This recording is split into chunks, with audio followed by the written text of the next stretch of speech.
دوستان من همیشه ماشین کیریم بنزین نداره، یعنی من پمپ بنزین رو بیارم بکنم تو کس خاره این ماشین بازم بنزین. تو کجا داری میری کسکش؟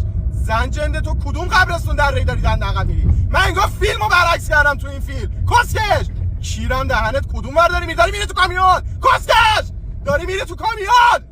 وای وای دوستان واقعا عجایب خلقت واقعا چیریه. یعنی تو زندگیم یه دونه ماشین برعکس تو خیابون رو کم داشتم. تو داری میبینی من دارم زر میزنم، فوشای منو نمیفهمی. حاجی پشماش ریخته بود. چیره حاجی تو دهنت کسکش؟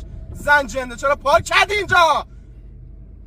من زن جفتتون رو گاییدم. کسکش دست تکون نده. دوستان هر کس برای من دست تکون میده واقعا به آرامش میرسم. این الان دست تکون داد، درسته که حالا داره ای من زن تو گاییدم. برو دیگه کیر تو دهنت کسکش. کس شلوغ تپه کیر تو دهن. حالا پتومت جاشون رو عوض کردم، اون یکی کسستش کیرم، یعنی تو مغز جفتتون بره.